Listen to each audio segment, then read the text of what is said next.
Instructions for the installation of corner profiles. Gypsum board angle profiles. Measuring location length. Cutting profiles. Remove the PC cover. Test whether the light strip is working properly.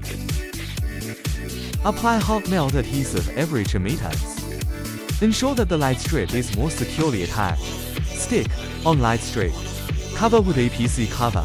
Buckle into the corner profile. Snap in angle profiles. Powered on and illuminated. Gypsum board installation. Internal and external corner gypsum board profiles. Measurement of profile dimensions. Select gypsum board of appropriate thickness.